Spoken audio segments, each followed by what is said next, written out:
Welcome to the Deadass podcast.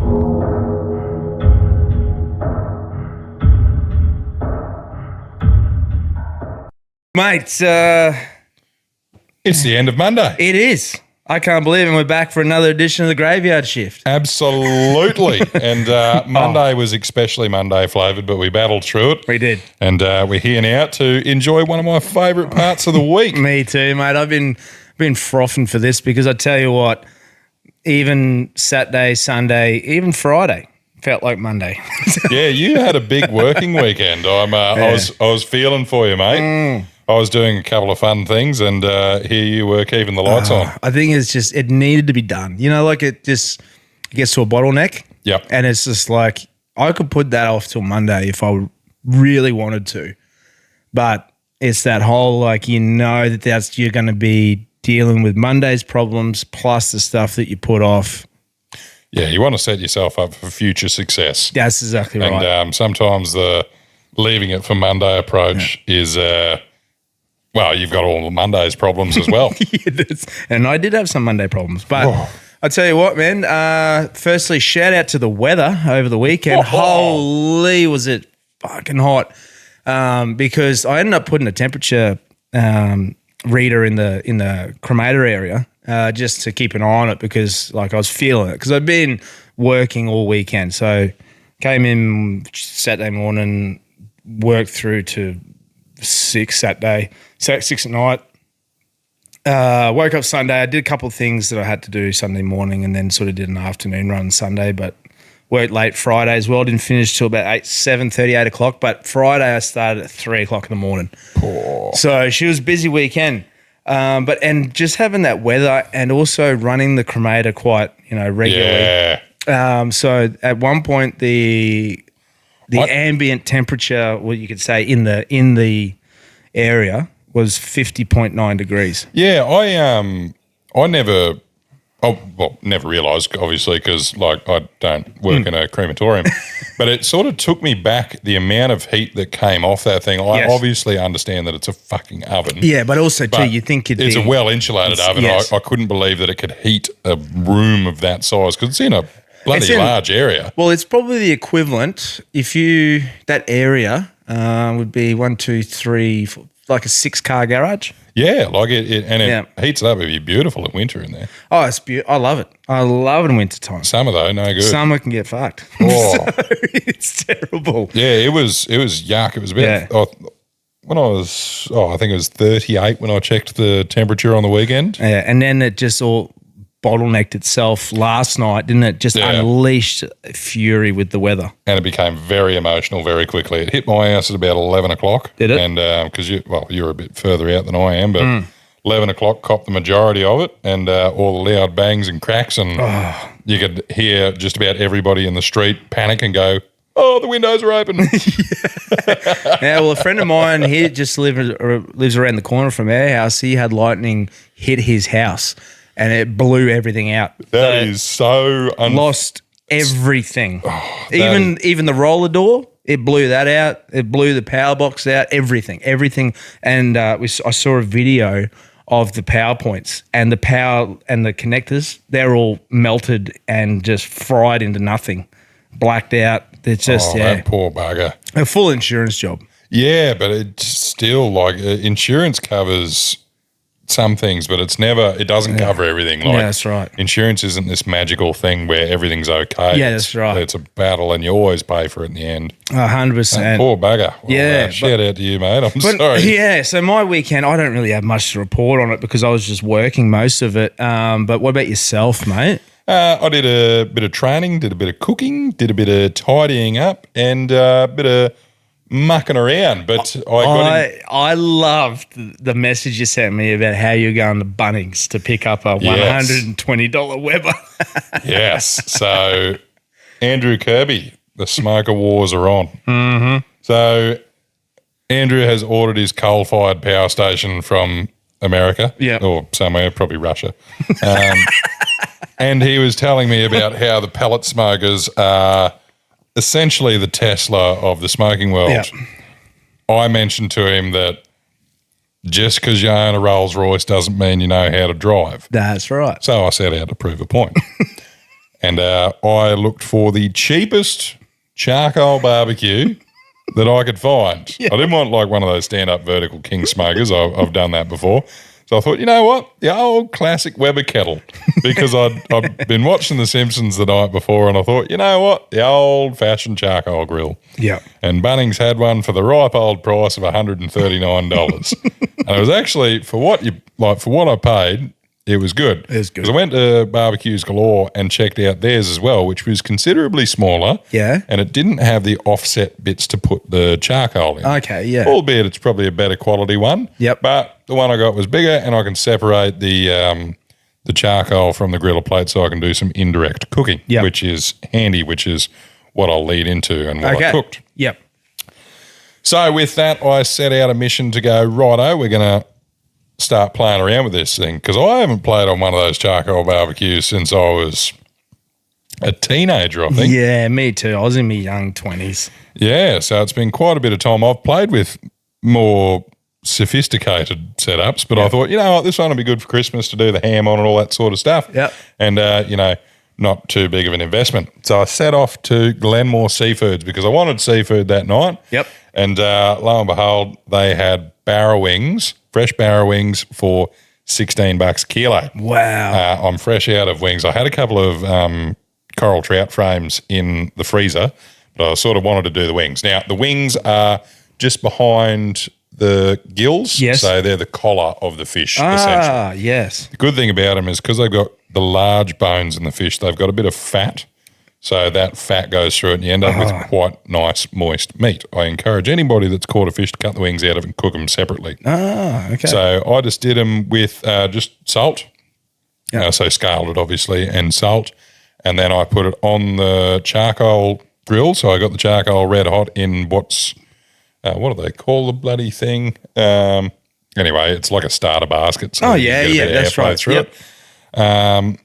And put the wings straight on the coals, so just on the grill plate above the coals, and they were fantastic, mate. Really? Absolutely phenomenal. So very, very good on those, and did them with a bit of other seafood. So I had some garlic bread that I did in there, put it in the center and put some extra cheese on, and had some fresh prawns and a jar of oysters. So I love the jar of oysters. Yeah, so because they're the smaller ones, but they were the nice milky ones. They were beautiful. One thing I saw at Glenmore Seafoods, though, was us in our prime. Really? It's where the wild flogs will be. Really? So shout out to Brady Whitcomb. He said he's in because I sent him a message. So it was two old fellas. They wheeled up on the hogs.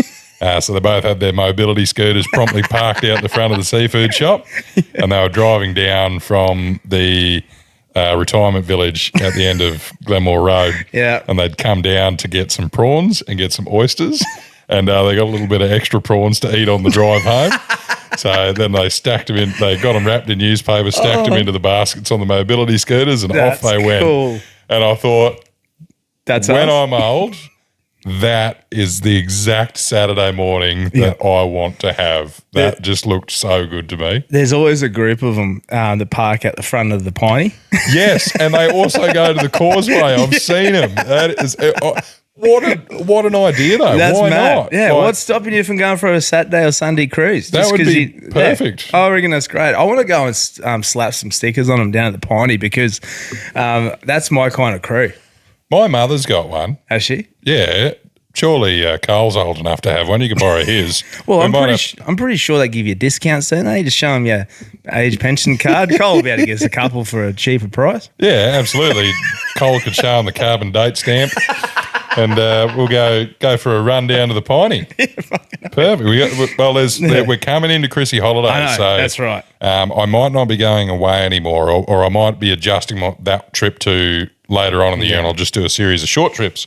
So it will be good. But I really thought that was just something so inspiring because there's I know a lot of people when they start to get older don't go out and do the things because they're restricted with what their physical, capabilities allow them to do. But I really enjoy it because when our mate was in the fish and chip shop, he definitely had trouble standing and walking, but I thought he didn't get in the car. Yep. He didn't get somebody to get it for him. He used whatever method he could to get himself there and go buy his oysters. That's adapting and overcoming. It is, and that's enjoying your Saturday with your buddy. So that was really cool. That is mint, mate. But my Saturday morning didn't start there, actually. I have been really good with my training. So everybody's been keeping me accountable, which is probably good. But for those interested, I have been training every single day. So I had one rest day off the weights, but every single day I've been doing cardio as well. Now, I run a pretty basic thing. So for anybody who doesn't know, I used to be right into my strength training in my early 20s. So I've gone back to that sort of mode. And basically I run through, if anybody's looking for motivation in the gym, this is what works for me. Day one, party muscles. Yeah. Reason why you do party muscles is because they make you feel good. They're the ones that everybody wants to get out at Stereosonic. And the first day back at the gym, you want something to motivate you. So just have instead of having the chicken and veggies, go have the bloody rib fillet steak straight up. Now, second day, you're keeping yourself accountable straight into leg day because you should have done it on the first day, but you didn't. So we go straight into legs. Now, after legs, we're going to do shoulders because the bottom half of the body needs a bit of a break before the next one. So we smack straight into shoulders. Following day, we do back. And I do quite a long back day, which was today, which is a lot of deadlifts, a lot of rows, a lot of I like traditional strength training. Same as with leg day. I was talking to you about that. I enjoy drop sets with both things. Yep. So for squats, I did 8 sets of the bar, 8 sets at 8 reps at 60, 8 reps at 80, 8 reps at 100, 8 at 120, 8 at 140, and then I ran out of weight, so I went back down again, so 120, 100, and go like that and get that muscle fatigue going, and I'll do the same with the deadlifts. So it takes a bit of time. My theory with it is I'm not as fit as what I used to be. Just get it done. Doesn't matter how long it takes you. If you got to get up earlier to get it done, just get it done. Get it done. Don't use time as a constraint. Like if you sit there and go, I'm probably going to take longer than the hour, get up half an hour earlier and get in there and get it done, because the only thing that will change is your recovery time will get better. So you'll be able to fit that workout into an hour. That's what we get. That's 100%. what I'm looking for. So just trust the process and get it done. On that, so the cardio has been very simple. I've been walking the dog. So it'll either be, walk the dog, and then on the second day, I've been doing skipping and bag work, and then I'll have a day off it because my calves feel like they're about to explode. Yes. So with the skipping, I've been doing 5 rounds of 1 minute consistently. So going quite quick on the skipping. So and doing that's been working well. And then the bag has been doing 5 2-minute rounds. Excellent. So just trying to get that done and then have a break off that because calves aren't playing the game, but also making sure that I'm looking after myself. And Lola's been loving it. Oh, good, yeah. It's a good bit of bonding too, mate. Nothing wrong with that. But the gym at home's been going really well for that. I'm keen to do a session with you one day in the wellness center. In the wellness center. Yeah. So the wellness center is set up now. The only thing that I need to buy now is a couple more weight plates because I've only got about 140 kilos worth of plates. Yes. So I want to go get probably another 80 kilos worth of plates That'll set you up well. Yeah, and then a dumbbell rack. I was going to go I've got a few individual dumbbells, but I think I'm just going to buy the full rack when I save up some pennies, but or see them secondhand somewhere. But I'm keen to do a vlog with you. We'll just go and do a session together in there and record it, see how we go. 100%. One good thing about the way that you've been training, and because we talk every day, it's kept me motivated as well, mate. So I've been doing training every day as well, with the exception of one day that week as well, because I was walking like a newborn giraffe. My calves were just absolutely on fire. And because I naturally walk on the outside of my feet, as soon as I go to do a proper calf raise, I'm working the inner muscle that's just not used to it. And like even now I press it, I can still feel they're that sore because they're just a weakened muscle.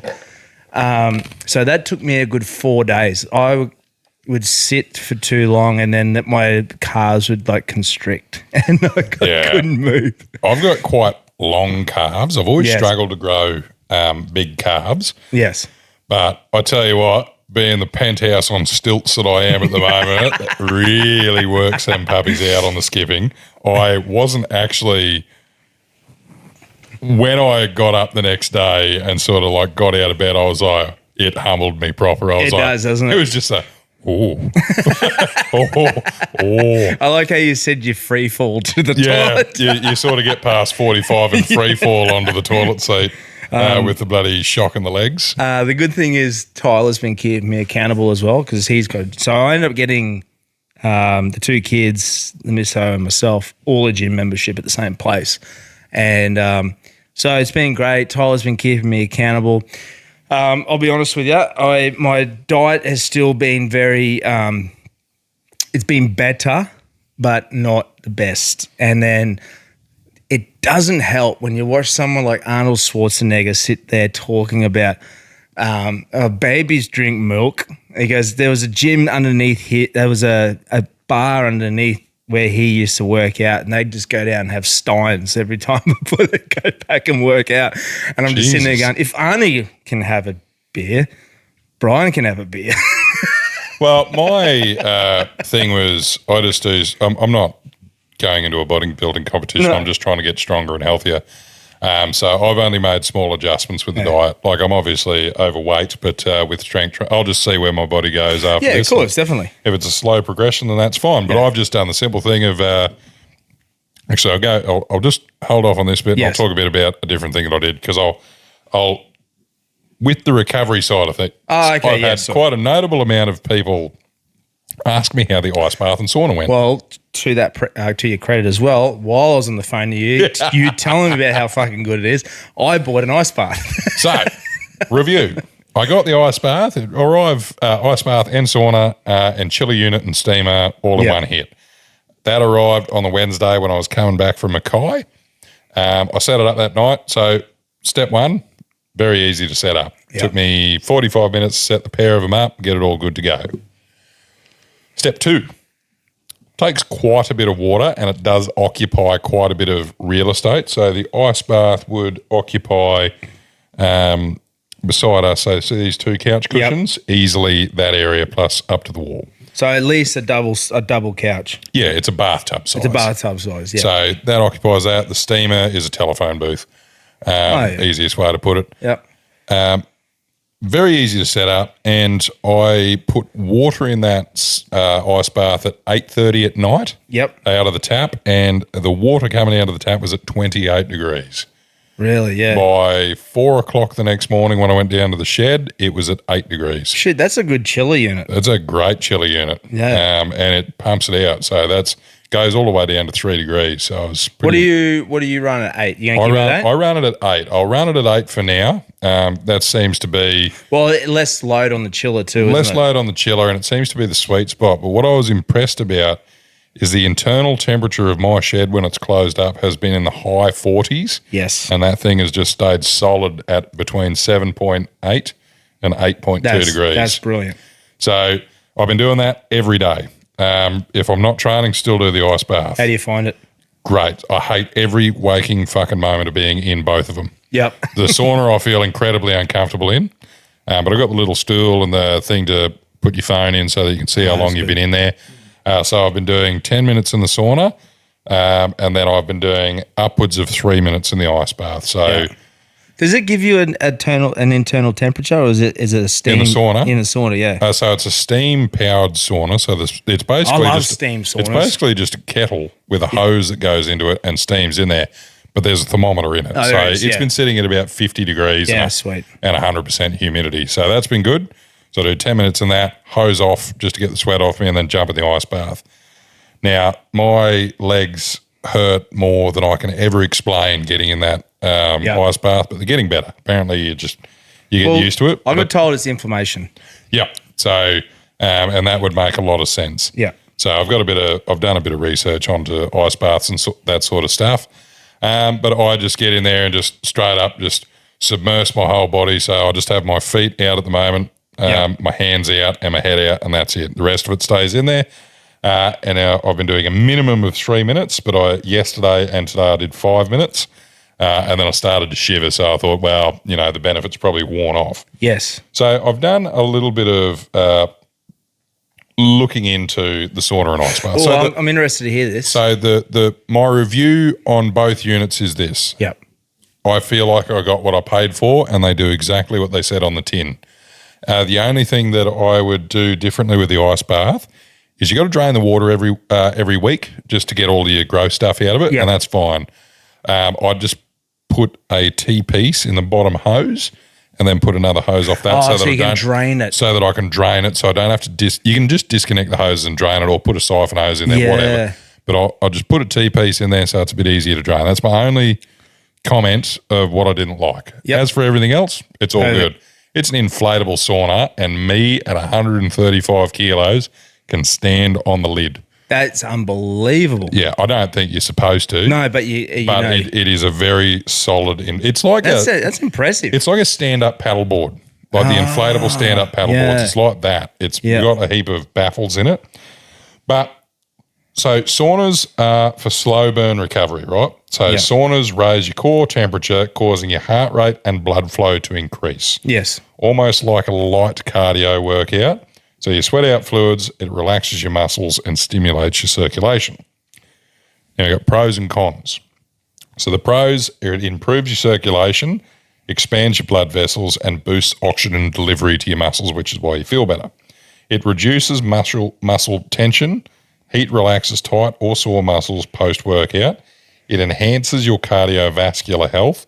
Regular use can mimic mild endurance training for your heart because you're stressing it. Well, that's what they reckon. It's great for heart. It reduces heart disease by quite a lot. Yeah. It also flushes metabolic waste, so heat accelerates blood flow, which helps remove the lactic acid, and also promotes some relaxation and sleep. So it increases parasympathetic activity, which is rest and digest. Okay. I also find that it clears my sinus, being a steam one. Oh, it would be, definitely. Now, the cons are a dehydration risk. If you don't drink enough water prior to getting in there, you will feel very shitty very fast. Yes. And it's not good for you. You lose electrolytes in there as well. It's not a good thing straight after hard cardio. Yes. You need to get some electrolytes back in your body. It can blunt your strength recovery if it's overused. So if you use it way too much, so excessive heat immediately after training can increase your inflammation in the short term, and staying in there too long can leave you drained and underhydrated. So that's why I do the 10 minutes. I recommend anything under 15, so I do 10. Now, you can combat a couple of those with the ice bath, which is why they say it's good hot and cold recovery. So the ice bath, cold exposure constricts your blood vessels and lowers tissue temperature, reducing swelling, inflammation, and nerve sensitivity. So it's good for hard impact endurance sessions. So skipping, running, and when you're taking your muscles to fatigue. So it can reduce the soreness and inflammation after high intensity or impact sessions. And it also helps you with your back-to-back training days. So you got a bit of a quicker turnaround on the DOMS effect. It activates your dopamine receptors. So cold triggers adrenaline. And adrenaline is our fight or flight response, so it floods your body with dopamine. Yes. To make you feel better. It also lowers your core body temperature, so you actually feel a bit better and less huffing and puffing. Yep. Now, the cons. It can reduce muscle growth signals, so immediate cold exposure, especially like if you're a bodybuilder trying to get massive, it can stop that getting larger because it blunts some of the inflammation needed for hypertrophy, which is muscle building. They're very uncomfortable and mentally taxing, and they're quite hard to tolerate at the start. It can overcool your joints and reduce flexibility if you do it too long. So you need to stay under that sort of 8 to 12 minute max mark. Yep. So if you go in there too long, you can tighten everything up a bit. So to use them smartly, it is recommended that you, after heavy strength training, skip the ice bath right away and let the inflammation do its repair job. Sauna later in the evening can relax and improve circulation. After long endurance, high impact or multi-day training, ice bath first. to reduce soreness and inflammation, then sauna later in the day to restore circulation. The ideal recovery combo is 3 or 4 minutes cold, 3 or 4 minutes hot, and repeat that for 3 rounds. Always finish on cold for the anti-inflammatory benefit. Yeah. I've been just doing them in the morning because that's when I have time to do it, and I'm a beginner at this, so anything's better than nothing as I start to get further into it and I need to see more notable results, I will. But that's sort of my thoughts on it. I have found my mood has profoundly benefited from the pair of them. Oh, excellent. I've always wondered the juggle between weight training, cold therapy, and then hot therapy, and how to juggle that. And I guess at the end of the day, doing something is better than nothing. Even because there's been those days, man, where I've gone to the gym and I might have put 20, 30 minutes in, and I get a bit shitty with myself over that. But at the end of the day, that's still 20 or 30 minutes that you didn't do. And that's my theory as well. Anything is better than nothing. Yes. And take the small wins. It's still a win. Yeah. And you went there and did it. And my other thing is comfort is where lions go to die. That's a very good point. You'll never find any great achievements within your comfort zone. So I was feeling incredibly unmotivated this morning. I was feeling a little bit unwell, I guess. Yes. I don't know what it was. I just felt like shit. Yep. All the other days I've been feeling great, but this morning I just really struggled to get into gear. And every single thing in my brain was saying, just have a break today, or just do a little bit. And I was sitting there saying to myself, if I different if I was an athlete, but I'm not. I'm just starting into this journey again. And I thought to myself, if I give up today, then I've got an excuse for 2 weeks from now when I want to do the same thing. And you're always compromising with yourself. And I thought I need to just do everything that I said I was going to do so that excuse doesn't exist next time. And so I can say, if I got through today, I can get through any other day. And I will say I reaped the benefits of that because I just felt no guilt afterwards. It was early in the morning. I didn't want to do it. I felt like shit. The only thing that I did do is I had, instead of breakfast of eggs, I had a T-bone steak in there, and I thought, you know what? That, however, is the reward for going and doing 100%. all of that. Definitely. So I had that for breakfast, and that sort of boosted my little mood a bit. Get the endorphins going a bit. But I totally agree with you 100%. Like I didn't want to do the gym on Saturday. Didn't want to do the gym on Sunday. And you still got it done. I still did it. And I even got to have spend a bit of time with my son doing that, which was great. Gee, that'd be hard. At 17, he's got that infinite energy glitch. It just shits me, mate. And then I sent you that video the other day where he was doing that sparring. Yeah, and just about fucking folded his mate like a camp chair. Yeah, with a good liver shot. And I'm just sitting there going, oh, shit. Like I've got to keep this sort of certain level up at the moment because I'm genuinely concerned that one day my son's going to be able to beat the shit out of me. And so I got to keep training. I know it's inevitable. It's going to happen at some point in my life. But if I can delay that moment for as long as you just want that dad strength to be you want him to be aware of dad strength. You know that dad still can do it if he wants. If dad needs to throw down, dad will throw down. Yeah, you better keep him lamb, boy. I was going to say, he didn't fight too hard when he took your Triton, but I let real quick. Sometimes you got to choose your battles. Yeah, sometimes the lion does what's great for the pride. I lost that battle, mate, but I'm going to win the war. So, mate, tell us, Brian. Oh, sorry, brother. Tell us, what do you got? Because I'm really excited. I've been holding off, I've been waiting. I'm like, this is my turn to bring in the treats. Yes, and I'm not. They're not the best, but they've been long awaited. Well, I feel like pole bearers. This is a monumental moment because We're finally going to solve the great salt debate. So old Salt Bay's bringing in a couple of to try. Now, this is the one that I've been yarning about for weeks, all right? So this is a Sienna salt. Well, you've been describing the difference between these two salts like one's bloody Dame Edna and the other one's Marilyn Monroe. Both are wearing a dress but remarkably different. So I'm excited to see. So Marilyn Monroe is Sienna sea salt and Dame Edna is fucking Saxa. So... Right, now, I've had a couple of other test dummies give me their feedback on it, so I've had other people hit me up, right? So, you know what I reckon will be a great deciding factor? What's that? A blind taste test. Oh, that's a great idea. Have we got, of course you'd have a blindfolded arm, but where is it here? All right, let's have a look.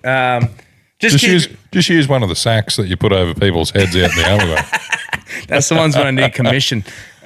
Do you trust me to just close my eyes? Yeah, I trust you to close your eyes. I feel like we can trust it. So there's also some other stuff over there. Yeah, so I've also bought my favourite cheese in the world. Okay, and this is... Have you ever had Dutch smoked cheese? No. Okay, so this is... And it's this one... Excuse me.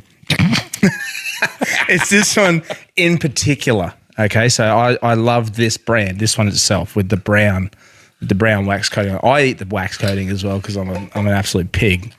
But okay, now, so what I'm going to do is you open them both up so that I can't see what's happening. Yeah, so that you can't tell. Now I'm going to hold my hand out with my eyes closed, and I'm going to try one. Yes, and then I'll try the other. If you want, so I can't tell the pouring rate, you can put it in your hand and then put it in my hand. Okay, I will. So that might be the easiest way, and you're just going to have to trust me. Okay, so you got to tell me which one you like better, 1 or 2. Okay, so eyes are closed. Well, okay, so let me just do a quick little. I'm genuinely curious, so.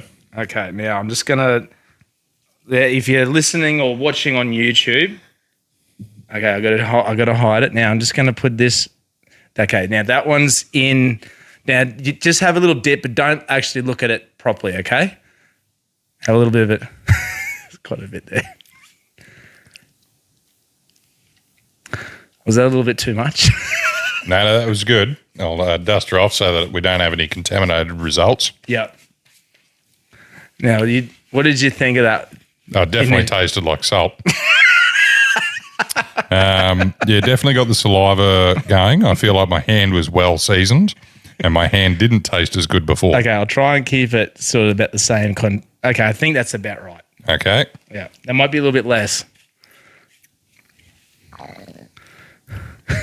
Okay, number 2 is definitely Saxa salt. Of course it is. Yeah, you can tell straight away. 100%. You could tell straight away. Yeah. So number 2, definitely.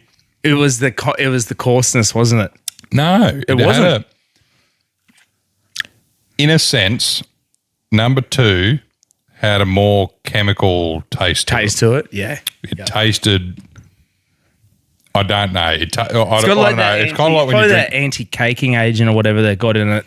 It's kind of like when you drink water that's got chlorine in it and water that hasn't got chlorine in it. Like even when it's watered down, you can still just. I don't know, but okay, I will agree. Sienna salt is definitely better than Saxa salt. But it's well, let's have another go at it. Have another go at it. Have a crack at it. At least you could tell the difference straight up. That's a good thing. Right. Okay. So where do you get this one, Brian? From Drake's IGA. Wow. All right. So it's from Italy. It's from Italy. Yep. Packed at Sienna Foods. Yep. Well, I'll be. It is good. It is good, people. And it's cheap. Is it? Well, it's cheaper than Saxa. Well, that's even better then. And they've got a sale on there at Drake's at the moment if you want to grab yourself some Sienna. So don't be crippled in the salt aisle anymore, folks. So you can taste the difference, hey? It's less chemically. That's pretty much that. Definitely. Because it's 100% sea salt. Now they try to say that it's because of the salt pans. So the Sienna salt comes from the ancient salt pans of Trapani and Masala, where crystal clear seawater together with the strength of wind and sun creates a unique salt rich in all the precious trace elements found in seawater, such as magnesium, potassium, and iodine. Well, Somebody better tell Chatham Salt that they need sun and wind. I thought there was something else with it, but obviously not. Okay, but there we go. Might just be the Italian guy going into the. We never know. But that's good. So we're off to a win. We're off to a win because you could tell the difference. Yeah, okay, we're off to a win. So shout out if you got any good salts that you want us to try. Right up my alley. Now this, ironically, the Dutch smoked cheese is from Drake's as well. Well, okay. I just love Drake's, man. They just do something right for a supermarket chain, invertebrate in commas. They do. They got cheap meat, which is good, and big fan of their bakery aisle. They generally have good Anzac Beckies and stuff. I also love their range of jerky and stuff in biltong. Yes, that's pretty good. Not a big fan of their. I know they say their Roslyn Bay prawns and stuff like that. I don't know whether they get the more budget ones. Seafood at IGA, but other stuff, very good. They're getting way better with their fruit and veggie section too. Now, just have a little smell. Have a little smell first of the smoked Dutch cheese. Oh, that smells fucking yummy. Good, eh? I'm a big fan of cheese. You might have noticed I'm a fat cunt. So anything that's edible, I'm usually all for. Maybe not. We're off to a good start. Maybe not streaming, but you guys bought a tin of that. We bought a tin of that, man. That was fucked. And somehow that was still the worst smell to come through the mortuary. It was. It generally was. And you know what the funny thing was? My old man just dipped his finger in it and ate it like it was nothing. Well, he's got an iron gut and an iron nose. I feel like if anybody was going to survive that mission, it'd be Grant. Yeah, it definitely was. Now, have a try of that, mate. Tell me what your thoughts are. Well, she's buxom and springy. Yep. What are your first thoughts? Good chew. Kind of reminds me of like the old Kraft cheese. No. Yeah, like the old cheese wheels. Cheese wheels, yeah. And the cheese sticks. Mm-hmm. Got a little bit of a smoke flavour to it. Yeah. It doesn't override. That would go really well with some of that pancetta, eh? Oh, 100% it would. You were smacking that on the weekend too, weren't you? Right, I was in my fucking element. Oh. Let me give you a hot tip, right? So I was in it. Go hard. I'm having more. Well, I'll tell you a bit of my Friday night. So my Friday night involved going on a doom scroll of fish tin reviews. Let's decant the tin. Man, I got to give it to him. I thought he was great. I thought he was taking the piss at the start. Mate, and for a guy, he's got 300,000 followers. My God. People are sending him tinned fish from all over the world for him to try. He's tried all different ones, baby eels, octopus, all different flavors of different fish and stuff like that. He's even got the old school antique sardine forks. Like back in those days, they actually had specially made forks for all the tinned fish that were coming around because they'd make them a lot more broader to fit the whole fish so that they could fork the whole thing and eat it. You know what I mean? Wow. Yeah. I love sardines. Me too. I'm a big fan. I'm a big fan of tuna, smoked mussels, oysters, all of it. Yeah, there's not much food that scares me. No, me neither. But I just watched that, and I had some cheese, I had some crackers, and then I got stuck into that pancetta. And holy man, that would be definitely my most favorite cured meat I've ever had in my life. Well, I'm going to make some more. I did buy some curing salt number 2. Is that and what's the difference with that? So, you know how I said we're at a slight risk of botulism? Yes. Curing salt number 2 is what you put in to stop botulism. Oh, okay. Well, so it sort of makes it more stable. Yeah, okay, because I was a little concerned. I did have probably a lot more than what the average human would have. Nah. In one sitting. If you were going to get it, you would have got it by now. Not the botulism. It was more the fact Oh, of the salt. the salt content. Shout out to Sienna Salt. Yeah, absolutely. But maybe I should do pancetta in Sienna salt. Oh, mate, you should. Righto, we'll do that. We'll do that. We'll get Brian's favourite salt. We'll mix it with curing salt number 2, and that'll be our pancetta. Yeah. So what overall? What do you think of the? I reckon that is one of the better cheeses I've tasted. It's good, isn't it? I haven't got many smoked ones to compare it to. No, that's the thing. I'm a creamy cheese operator. I love camemberts, Yeah. love blue cheese, all that sort of stuff. Me And too. that is a nice. It's a mild. Yeah, because I find cheddar's probably a bit too crumbly to put on crackers. Like Yes. general tasty cheese is all right, but that is, I would say, if I was going for a harder cheese, that's would be the one. right up at the top of the Yep. list. Yeah. We're going to have to add that to the rotation. Beautiful. Love it. No, I'm Very glad. lovely I'm glad. I feel. You're definitely, your taste testing's done well. Oh, thanks, bro. And, I'm feeling pumped. Actually, I really put a step in me pep. I've pep in my step. got a bit of a plan Have you? with the next stage of your apprenticeship. Have you? Yes, we're going to have to start doing some Christmassy stuff. Oh, I love it. Yeah. What's the challenge? Well, I think the Christmas challenge would have to be the ham. I knew that. I sort of had a feeling that was coming. Now, I'm happy with the chook instead of a turkey. Yes, I think turkey in Australia is too expensive. it is. I think the chook is probably a better Australian thing rather than the turkey, but the ham I'm a big fan of. Okay. And I feel like this part of it is I need you to make a marinade that is a good ham marinade. Oh, So the ham cooking itself Yes. isn't too complicated because you've got the options of just glazing and warming up, or you can Yes. do a pulled ham and do it long, but it's already cooked. yes. So I feel like with the ham, it's all in the glaze. So it's a different part of your apprenticeship. Oh, I like this. I like the challenge. Now, I've got a few favourites that I use, Yes. but I'm a bit of a critter. Every year I do a different flavour. Yeah. You can rotate ones back through, but just don't do the same one 2 years in a row. We don't want to get stuck in a rut, Brian. Same with beer. I get different Christmas beer every year. Oh, dear. Okay. Yeah, I'll just mix it up. mix it up. Try something different, treat myself. Yes. So that's what I reckon. But we like might it. have to do some other ones. So what I had the other night was some Yorkshire puddings with the lamb roast. So we can talk about that in the cooking segment. But Sounds good. I think a few things along those lines are just Christmassy stuff. I like that because Christmas is fast approaching. It's not that far It away, is. so I need to get some of that stuff in order, ready for it. Because I am downing tools over that Chrissy period, and I'm going to be doing a lot of cooking. Yeah, and a lot of snacking. A lot of snacking, a lot of fishing, a lot of fucking. Nah, Well, I feel like a few fucking things, around. a few notable entries. Yes. I don't like fruit mince pies. Nah, I'm not a if fan. you do like I'm them, not then fair enough. They're just not for me. Yeah, I'm not an operator of fruit mince pies. But nibbles. Yes. Nibbles I find along Christmas are the good. So good nibbles are those barrow wings and stuff Yeah. like I talked about. Other good nibbles, cheese Kranskis, smoked cabana, smoked sausages just in general. Yeah.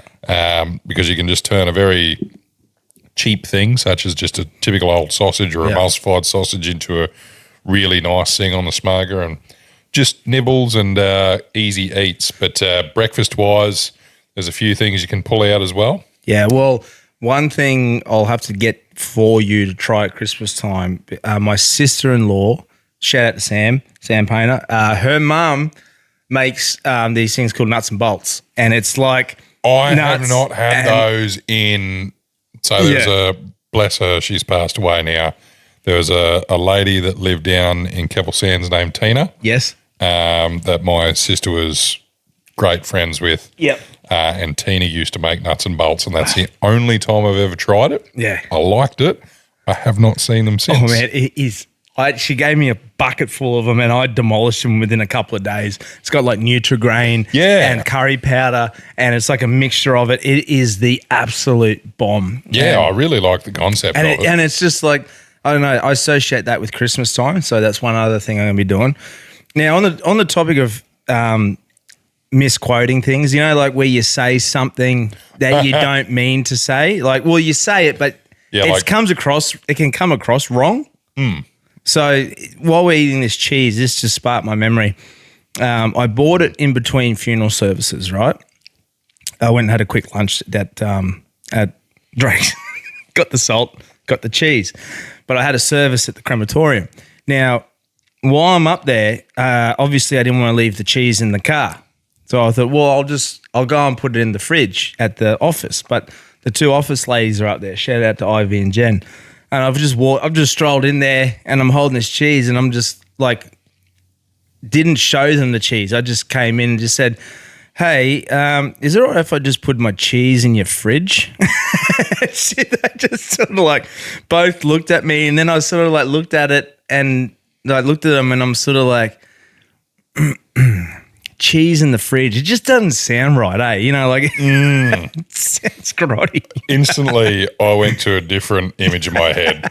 You know, in the movie Gone in 60 Seconds where Vinnie Jones is in the morgue and he just rests the sandwich on old mate's guts. I thought that you had no other option, so you stuck the cheese in the cold room. Oh, no. And I was just imagining the reactions of some people going, morgue cheese. Morgue cheese. I know. It's just, you know, one of those stupid things like, no. And then you like had to correct yourself. Like, no, just in the tea room. Can I put, I've got this cheese. Can I put it in your fridge? Yeah, I don't want it to go bad. Yeah, you just walk in there. Can I put my cheese in your fridge? Oh, fuck. But yeah, anyway. It's just. Nice melons. And then you overthink it. You know. Yeah. And then you're like, oh, these guys think I'm a predator. You know when you. You know when you do something stupid and annoys the fuck out of you for the rest of the day? You know the old thing like, hey, man. And you're like, yeah, good. Yeah. Oh. You know, like you do that, hey, man, how you going? And you're like, yeah, good, bro. Yeah. You're like, hey, what's happening? Yeah, good. At the cashier, enjoy your breakfast. You too. And you're like, fucking idiot. You walk away going, oh, fuck. Speaking of stupid things, I watched Dude Where's My Car last night. Classic. Shivvy. Fuck, man. They just don't make movies like that anymore. No, they don't. You know what we watched last night? Because since Charlie Sheen's came out with his series and stuff, and Tyler's been watching 2.5 Men, and he's just like, he goes, yeah, it's just such a funny show because he's doing exactly everything that he was doing in real life pretty much. I said, yeah, the only difference was they don't publicly show that he was doing crack. But yeah, I showed him Hot Shots, the old one where they did the take off Top Gun. Yeah. Oh, man, just dry, classic old humour from 1991. Well, it's a bit like The Big Lebowski. Yeah. And, man, there was some really top-notch funny movies. Like Pulp Fiction had some money. Man, shout out to Quentin Tarantino. Tarantino. Great movies. Sin City. Even that latest, that one, Once Upon a Time in Hollywood. I thought that was a great movie. I thought that was brilliant. Speaking of which, now I'm diverting constantly, right? But good because you know how they did like a take of Bruce Lee on Once Upon a Time in Hollywood. It actually got a bit of criticism about because they're saying no, Bruce Lee wasn't like that. Okay, well, it's not. It's loosely related to events it's cinematized. It's cinematized, yeah. Shout out to some of the people that we've been looking after for their pets. They just recently lost some pets. I just want to give a shout out to some people who've just got some brilliant names for their animals. One that they had that we dealt with last week, the name of their animal was Mr. Miyagi. And I thought that was I just spilled cheese all over myself. He's a mess. And then just this week, we just did a collection for another one called Bruce Lee. So it was just like, you know, just those random ones. My neighbour had McDuff for the dog and Mr. Carrots for the cat. I'd love to hear some in the Deadass community, just some brilliant, like, unique dog names or cat names that they had for their animals. So my brother-in-law, when he was sorting out his will, had this plan so my sister is not a fan of dogs. Yeah. He had a plan that when he passed away, a dog would be delivered to my sister and its name would be Nana so that the neighbours would just hear, Nana, get out of the house. Oh, Nana, get out. Oh, you pissed on the floor, Nana. Get out of my house. I'll rub your nose in it, Nana. Oh. It just, like, when I started thinking about it, it just made me weak. Yeah. There was this one time I went and did an arrangement for, like a pre-arrangement for this family. One of the persons was crook and they were inevitably passing away. And they had these three little dogs, and great dogs. But it was funny because they were telling me the names of the dogs. Now, the first two dogs there was just like the most iconic dog names. Like when you think of a dog, what's some names that come to your mind? Like Fido, yeah. Scooby-Doo. A cat might be Smokey, or so they had these really iconic dog names. So one was like Fido and Rex. Scooby, Rex, Fido, Rex, and then it was just, and then the last one was just like, okay, so this is Fido, this is Scooby, and this is Gary.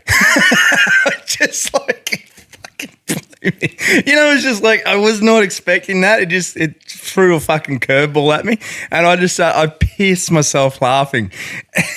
I keep eating that. It's so good. Eh? Oh man, I love clever names. Yeah, me too. Clever names for animals just make me very happy. Yeah.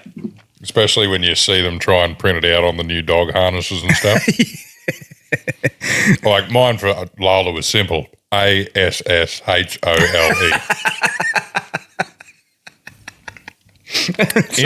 Interesting way to spell Lola, I know. That's the Aussie slang. She's been really good though. Has she? Yeah. Well, she might be starting to sort of come like mature a little bit now, eh? Yeah, she doesn't bode well with the heat though. Doesn't she? She has been a baked potato. She's actually got a really nice colour coat. Oh man, she's gorgeous. She's a beautiful dog. She is a beautiful dog. She very pretty is probably the way I'd put it, but just a ball of muscle. Holy, there's not a scaring of fat on her. No. Took her to the vet though, and now she's got a lot of vanity because the vet called her perfect. Oh, really? Oh, So wow. everything's perfect. So care and maintenance now. So I've put her on a half raw diet. So nice. Just to try and maintain her, which is good. And she's ticking along pretty well at the moment. So see how she goes at the end of the year. She's been good in the boat. Oh, that's good. That's positive, especially if you want to be doing a lot of trips with her. Oh, 100%. So I've been quite happy. Well, speaking of diet, mate, what's going on the cooking front? Oh, time for the cooking segment brought to you by On Track Meals. Yes. So if you are looking for some food when you're out and about and you're camping, or you might be hiking or something like that, On Track Meals can sort you out with some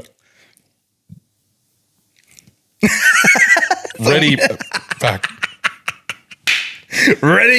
On Track Meals can sort you out with some ready prepared meals that aren't freeze dried. Yes. Use the code word Deadass at checkout for a sneaky 10% discount. Yes. But we've got two lots. So I did a lamb shoulder over the coals, trying that out, and that was very simple.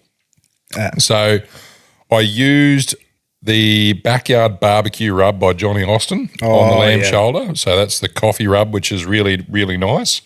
I just scored the fat, and then I had it rolling at about 140 to 150 degrees. Now, when I was talking about the indirect heat earlier, I had the heat either side of the lamb shoulder and the lamb shoulder in the middle. Yeah. So bone side down, it was a nice meaty one. So it had a bit of the ribs on there still and all that sort of stuff. So I let that roll in the barbecue for about 3 hours. Then I transferred that into a foil tray and just wrapped it up. I did nothing else and just let it roll for another 2 hours. Were you checking internal temperature? No. You don't have to. Old school method. Full old school method. So I just watched I put it in the foil when I started to see the meat pull back off the bones. So that's usually an indication that it's built up a lot of tension. Yep. And then you're going to stick it in the wrap for it to relax. Okay. So what I was doing in that video I showed you was I was wiggling the scapular bone. Oh, is that what you're doing? And the wiggle tells me that it's ready to go and ready to pull. Then use that and pulled it apart and did that with some mash and some veggies and stuff. And then today I had it on. I bought 2 barn me rolls from IGA. Cut one of those open, and I had a lamb and gravy roll. But I also did Yorkshire puddings with it. Did you? Yorkshire puddings are fantastic. Now I will say I've made my own, and then they also have the frozen ones in Woolies, which are just as good. Oh, really? Yeah, honestly, if you're in a pinch, Yorkshire puddings are Yorkshire puddings. I don't think you're gonna really like to heat up the oil, put the Yorkshire puddings in there and all that sort of stuff. I'd probably just buy the ones from Woolies. Oh, I'm going to try the ones from Woolies this week. They're very good, and they take 5 minutes. Do they? They're frozen. You put it in the oven at 180 degrees for 5 minutes, and then you can do them with gravy, and they're just a great thing. But so I won't do you the disjustice of just having a boring cooking segment. This is what I am cooking tonight. It's chicken saltimbocca. Yeah. Now, what that is, it's an adaptation of a Roman dish. Saltimbocca basically means jumps off the tongue. Okay, yeah. So it was normally done with veal, which in Australia and America is not as common. So it's an Americanized dish that they sorted out with chicken. So what you need is 2 chicken breasts, about normal size, and you're going to split them down the middle. Yeah. So you're going to make them nice and thin. You need 4 thin slices of prosciutto, 4 fresh sage leaves. So don't go raiding Buster's bloody cigar stash that smokes out the spirits. You need fresh ones. About a 1/4 cup of plain flour for dusting. Some olive oil, some butter, 1/4 cup of dry white wine or chicken stock if you don't drink. And then an additional 1/4 cup of chicken stock if you're only going to use the stock. But if you're going to use the wine, just a 1/4 cup of chicken stock. Juice of about half a lemon. Sort of goes on taste. If you want more lemon. If you want less lemon, put less lemon. Salt and cracked black pepper, and 1 or 2 teaspoons of cream or butter to sort of make the sauce a bit nice. So what we're doing here is making, basically, it looks like a chicken schnitzel. Okay, so right. We're going to get the chicken, Yes. flatten it out. You're going to put a sage leaf on the chicken. Yep. Then you're going to put the prosciutto over the sage leaf, Yes. put the foil over it, and you're going to pound that prosciutto into the chicken so it becomes flat. Yes. Then we're going to put that chicken in the flour. Yes. And then it's going to go into a pan, prosciutto side down to lock it in there. Yes. Then we're going to flip. What we're going to build from there is a pan sauce. So you're going to basically heat that up so you're going to get a crust on the chicken, right? Yeah. From there, you're going to throw a bit of butter in there to let it cool. Oh, sorry. Firstly, you're going to deglaze the pan with the wine. Then you're going to put the chicken stock in there and keep that chicken in there going all nice. Yeah. Then you're going to put the stock in there and make it thicken up a bit. And then you're going to do the squeeze of a lemon. Throw the whole lemon in there and allow it to sort of go through the sauce.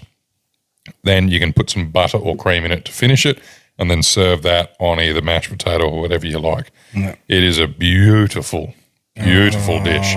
It is quite wild, the sage in and the prosciutto on the chicken. Sage is not something that I reckon a lot of people would have eaten. I would not really associate sage with cooking. Yeah. That's the thing. So it's quite a remarkable, it is very, very nice. So it's sort of... I trust you. Yeah. You've never failed me. That one is a fancy one that is easy. Yeah, I like that. So it's... Because you could go to people and go, look, tonight I'm going to be making chicken saltimbocca. with a hint of sage and a little bit of prosciutto. Yeah, so it's one of those ones that's actually not that hard, but it is quite fancy and one that you probably won't see. So there's my little one that I'm doing tonight. That's awesome. What else have I got? Oh, so I've got the amazing human of the week, but I've also got, because I try to base the amazing human of the week around my week. Yes, that's a good idea. I struggled with a bit of motivation. Yes. So this week's CTC Amazing Human of the Week, some would say he is the George Washington of hat makers. Type in Deadass at the checkout for a discount. Yeah, that's right. That was my best Jeremy Clarkson reference there. But this week we have the man who ran on hope. Terry Fox. Terry Fox. It's April 12th, 1980, and the wind off the Atlantic is biting cold. A young man stands at the edge of Canada's eastern shore, and he dips his prosthetic leg into the sea as a simple gesture to mark the start of something no one has ever done. His name is Terry Fox.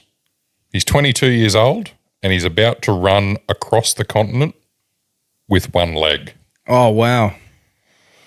2 years earlier, Terry was just another sport-mad teen. He loved basketball, track, and life in general, but he was struck with the news no kid ever expects. Osteogenic sarcoma, a rare bone cancer, and to save his life, the doctors had to remove his right leg above the knee. Oh. Most people would have stopped there, folded it up as a tragedy, given up. Terry decided to fight back, not with anger, but just with action. He spent 18 months training on a basic prosthetic that was never meant for running. It clanked, it bled, it hurt like hell, and he ran anyway. Every morning before sunrise, rain, snow, whatever, it didn't matter. He had called his idea the Marathon of Hope, a plan to run across Canada to raise money for cancer research.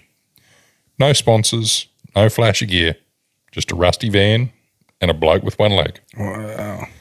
He started in Newfoundland and ran the equivalent of a marathon every single day, 26 miles. Jeez. Every damn day. Through fog, sleet, and wind, his leg bleeding through his sock, the sound of his prosthetic hitting the ground was a rhythmic clunk, step, clunk, step, clunk, step. People began to notice. One town turned up, then 100, then 1,000, and by the time he hit Ontario, Canada, he was a national hero. He didn't want fame, he wanted hope. He wanted to show that the human spirit could outrun pain. After 143 days, 3,339 miles, Terry collapsed just outside Thunder Bay. The cancer had returned. Oh, fuck. And this time it took his lungs. Oh. He told reporters, "I'm not done yet. Maybe one day I'll finish this run, but it might have to be through someone else." He passed away a year later at 22. Gee. But he was right. He wasn't done. Every year, millions of people across the world run, walk, and donate in his name. The Terry Fox Foundation has raised over $850 million for cancer research. He showed us that real strength isn't measured in muscle, how much you could lift, or how it's measured on how far you can go when everything hurts. Terry Fox didn't just run across Canada, he ran into history. A man with one leg who stood taller than most people with two. Whoa. Because of this, because when his body gave out, his will never did. And because of this, that's why he's our amazing human of the week. Mate, that's unbelievable. Jeez, I tell you what, mate, if I ever need a little bit of a boost for an afternoon, I'm going to think of that one because that just gave me a sudden boost of you know what, if that fella's doing that shit, mate, there's no reason why I can't go and put an hour in the gym. And that was me. And you know what I mean? Holy brother. Well, I've been struggling with some motivation. Yeah. And along those lines, here's some things. Yep. So I'm going to call this one more try. Yeah. Sometimes life hits so hard it knocks the wind out of you. The dream feels ridiculous, the odds impossible, and you start to think that maybe this isn't meant to be. But history laughs in the face of the impossible because the greatest things ever achieved only happened when somebody tried one more time.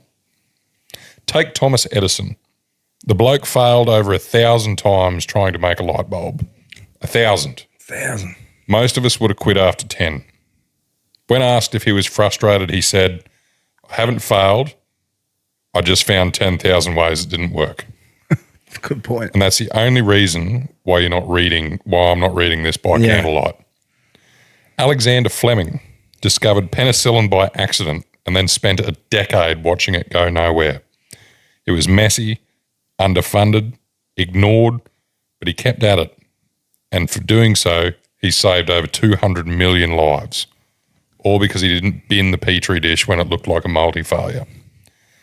When NASA said we're going to the moon, half a world laughed. Astronauts died, rockets exploded, the dream looked cursed. Well, they kept going because quitting wasn't an option. And when that boot touched the lunar dust, the whole planet looked up and whispered, we did it. Every single big moment you can think of started with somebody getting knocked flat on their back and decided to get up anyway. The Wright brothers were bicycle mechanics. They built the first plane out of timber and bicycle parts and crashed more times than they flew. But they believed that one day humans could fly. And now you can cross oceans in less time than it takes to watch a Netflix show.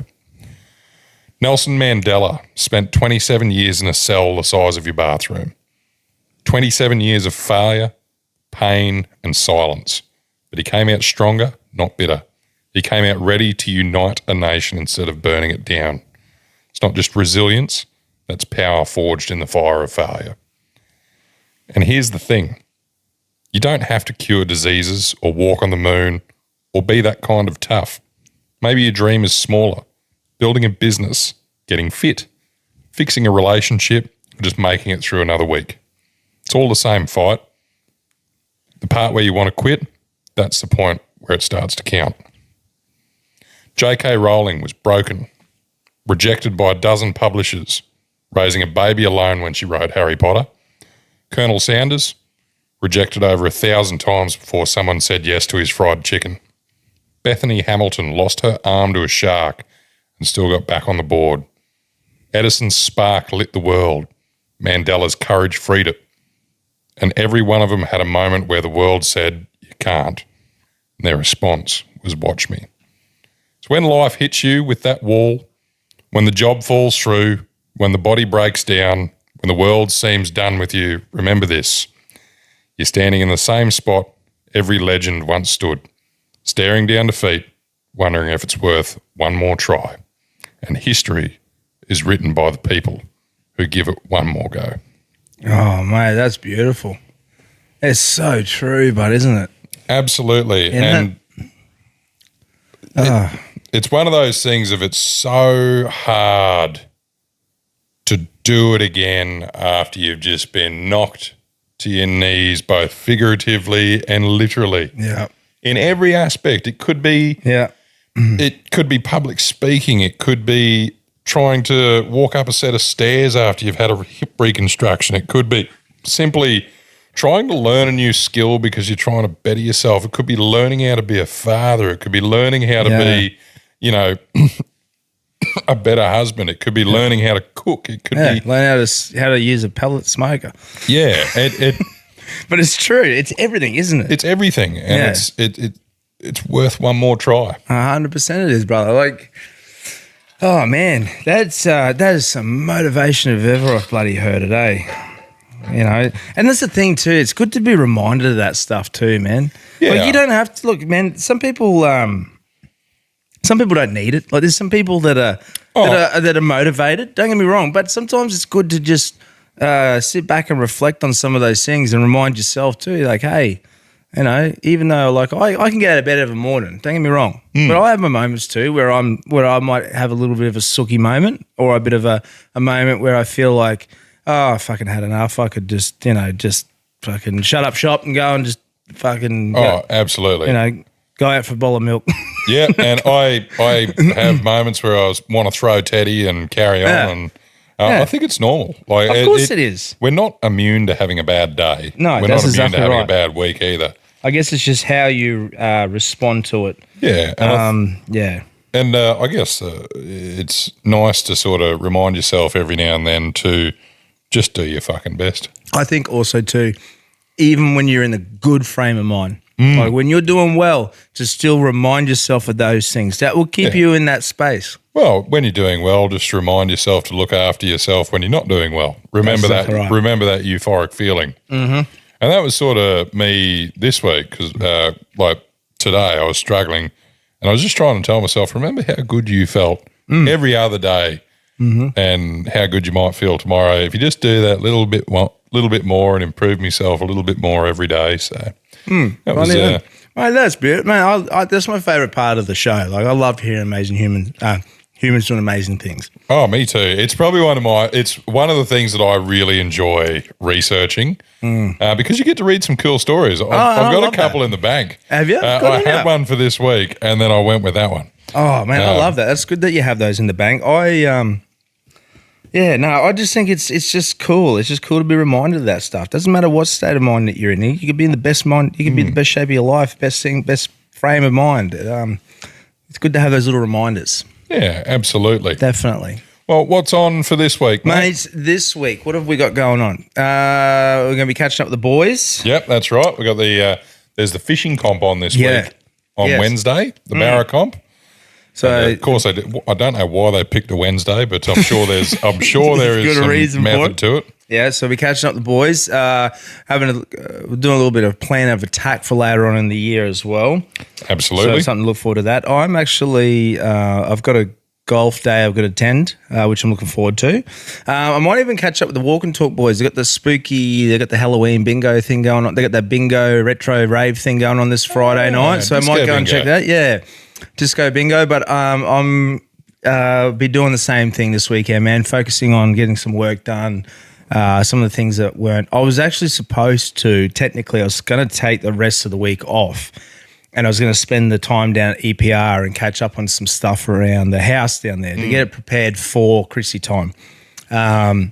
Unfortunately, due to work commitments, I'm not going to be able to do that this week. So maybe next week or the week after, we'll see what happens. But at this stage, I'm just going to be concentrating on work. I will get down there to do that stuff as soon as I can. Couple of little, I guess you could say, notifications, something to look forward to, things that are coming up. We're going to be releasing the tickets this week for the Chrissy party, the SWL Deadass Chrissy party, which is going to be Very excited for that. December 13. So keep an eye out for that stuff. Dave's been helping me get that organised. The only reason why it hasn't come out yet is because of work commitments. Keep an eye out for that. Same with... I lost my train of thought. Pre-sale? Pre-sale. That's the one I wanted to tell. Yep. Pre-sale of the shirts going on this week. At the end of this week, I'm going to start it, and it's going to run for I'm going to run it for a week. I think that's fair. Give plenty of time for people. Yep. So it'll be Thursday to Wednesday or whatever it is, something like that. We'll give you plenty of notification that it's on pre-sale and we'll remind you each day. So you're probably going to get the shits with us by the 6th day. Like, these dickheads are doing it all over again. And if you already got the shits with us, then you're halfway there. That's exactly right. Some other future things coming up. Now, shout out to Nikki Justice. She is doing her comedy tour around CQ. So she is going to be doing Rocky, Yeppoon and Emerald, I believe. She is going to be in Rocky on November the 7th. I believe she is it's going to be at the Criterion Hotel. She will be at Emerald on November the 8th, and she'll be at Yeppoon on November the 9th. Now, tickets are available for purchase. So jump on her Instagram page, Nikki Justice Comedy. Now, when she is in town, she's going to be catching up for a yarn as well. So I'm really excited to have her on. And I'm going to be there at the comedy show on the one in Rocky, which is that November 7th. So highly recommend you go. I think it's going to be a great laugh. I did listen to... Is that a Sunday, is it? That will be... Or a Monday? That's a good question. I know it's on... Oh, November. Sorry, I was thinking December. Sorry. No, you're right. So if you're looking at the calendar, it's going to be Friday, November the 7th. Right. And so, that'll be good. I listened to some of her stories that she did with how many phones playing up? I think it's I Catch Killers that she did the podcast with, and it was unbelievable, actually. Some of the stories, some of the life experiences that she's been through, It's insane. I originally met her through Hamo.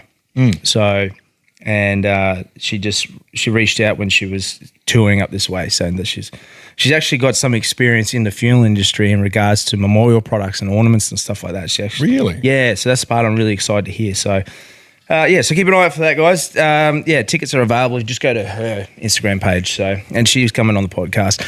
Another note too, I want to say a massive thank you to everyone who responded to the post I put up last week about we want you on the podcast. Yes. The response has been absolutely amazing. Thank you so much to the people who reached out. Now, the negative side of that is I got a lot to get through. So I was going to say, the positive is we had heaps of people reach out. The negative is we had 10 times more than what we expected. Yeah. So I have got all your infos there, the people who've DM'd and messaged an email.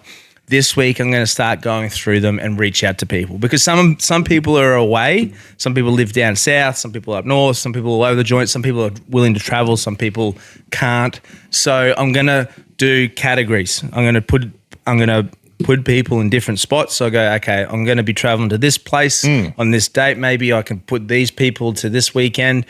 The people who want to travel up, just make some dates. That's easy. And then that's how I'm going to work it. I want to try and keep them face-to-face interviews. Absolutely. I don't want to do online. One of the ones I got hit up about was Coffin Confessor. Now, we have reached out. We are going to definitely have him on the podcast. He does live down south, and I don't want to do it over Zoom. So my intentions is to travel to him. But at the same time, while I'm down there, I'll encourage other people to come so I can make my time worth it and have plenty of episodes done. So, and if we get too struck up, I'll do a bit of travel too. I might have to go on a mission. Well, that's exactly right. Also too, because a lot of people that have reached out as well want to share some traveling, some hunting, some stuff like that, all graveyard shift related stuff, which is great, but I'm the apprentice. So I need the tradesman with me on that one, definitely, because it's always great to have someone with a little bit more knowledge, give a bit of a great counter, conversations and stuff. As I like to pretend, I'm just going to try and show everybody that I'm not a dummy. That's what I've been doing. Shout out Waterboy. It's all smoke and mirrors, mate. I've been doing this whole time. Cooler. I've made it through. It's always a good Waterboy comment in there somewhere, isn't there? Sorry, I just couldn't help myself. I had to. I do love it. I like Vicky Valancourt, and she showed me her boobies, and I liked it. I'm gonna have to see one day if you cook an alligator or a fucking boa constrictor or something. I have eaten. What would you say that is? It's the knee. I've eaten crocodile. I've cooked crocodile actually. Yeah, like 2 weeks ago. We had a bit of a taste of the wild night. So when I went up to Copperbella, I went to Meats on Shakespeare and grabbed a heap of different meats. So I had buffalo, crocodile, deer, emu, just cow. What else did I have? I had something else as well. Can't remember what it was. Might have been Skippy. Skippy, yeah. And I think I had some bunny rabbit sausages. Oh, wow. But just a bit of a taste of the wild. That would have been going to flavour country. It wasn't bunny, it was camel. Camel. Yeah, it was all pretty good. The croc sausages were probably a little bit drier than the rest. Yeah, okay. There's no fat on it. But I reckon my pick of it was probably the camel ones. Yeah, nice. They were good. Were they? What's your plans this week, mate? What do you got going on? So I'm flying down to Brisbane midweek to do a bit of a handover with somebody. Nice. Chris is coming back up from New South Wales, so a bit of a touch base and, run through of what happened for the last 2 months. And nice. He's been doing some fantastic stuff down there. So beautiful. It'd be great to get I speak to him regularly, but great to sit there and look him in the whites of the eyes and get him to give me a download of what's going on for the last couple of months and go touch base with a few things. I go pick up the ute from Brisbane and bring it up here for a bit because the truck decided to delete fifth gear, and then we'll go back down there. Do a bit of planning for the rest of it. Stay consistent with the training this week. Yep. And with the travel, I thought I'd stick with it. So I'm just trying to plan my rest day around the day that I'll be in Brisbane. Nice. And I'll still go for a walk. It's actually quite a nice walk going down the waterfront at Hamilton there. Oh, yes. Walking along the Brisbane Yep. River. Yes, So it's nice. about 5 Ks all up. So it's a good little walk. Take the New Balances for a bloody strut. Oh, mate, we had an overwhelming response from that, didn't we? Mate, I upgraded them. Did you? Put the shoal inserts in them. Oh, look out. Now you're really Mate. getting into dad mode. Like Mate. full bloody I might have to do dad mode update. dad mode update. But no, I'm doing that this week. Need to mow the lawn. Probably it might. Yeah, she's dark now, but we might not do that tonight. But get that done in the afternoons. Well, they and reckon that we might be in for another storm too, just mate. got a So notification through then. So severe thunderstorm warning has been issued for the Fitzroy area. So we're going to cop it again. oh, that's just fantastic. Look forward to that. Well, we won't hold up. Just one quick note. One other quick mention I want to give out. Shout out to Mitchie Bartlett, right? So, Dirt Effects Mitch, for those of you following along at home. Yep, that's it. He loved that episode I did with Laurel and Michelle about the ghost tour stuff that they do, and he sent me a reel. He goes, "Have you seen those Teslas that they drive in the cemetery? And when they're driving the Teslas through the cemetery, you know, on a screen on a Tesla, it can pick up pedestrians walking along in the like when you're cruising through town and stuff. Which I'll show you one day. Like it does that, right?" But he was showing clips of these Tesla driving through the cemetery, and it's picking up people walking through the cemetery when there's no one there, going past the graves. Yeah, right. Is Yeah. it just a gravestone that it's picking up, or I don't know. Like it was just is it a spirit or is it just a don't fuck with us, Elon? I don't know what's He's probably, going on there. There's somebody at Tesla probably Yeah. going, "Oh God, I got this this will be guy." this will be the best practical joke ever." Yeah, let's do that. But yeah, he sent me some of that stuff, so I was like freaking out. I was like, holy shit! I want to test that theory. I want to take Teslas through the cemetery. Yeah, let's do it. Yeah, we'll see. We'll debunk it. Absolutely. Maybe do it on when's Halloween? 13th of October. 31st, isn't it? 31st. 31st, isn't it? The last day or the last weekend of October. Ooh, we might have to just go extra spooky. Yeah, I think it's this weekend. Actually, yeah. Shout out to everyone who does the Halloween every year as well. Love it when the neighbourhood gets involved with that stuff. Yeah, Kerrigan Street usually goes pretty hard, Yeah, that's mad, eh? which is good to see. Yeah, shit show. Oh, that's right. We got Melbourne Cup. coming up Melbourne in Cup next November. weekend. Yeah, that's right. Goodness. Next Tuesday, sorry. Goodness me, it's Fair all bit coming up. It's all happening. Yeah. Joey Diaz's birthday. On the 28th of October for anybody curious. Oh, I love Joe Diaz. He's good, eh? He's unreal. Oh, mate. But yeah, so mate, that's pretty much it for me today. What do you say? That's me too, mate. I guess love you. See you. Bye.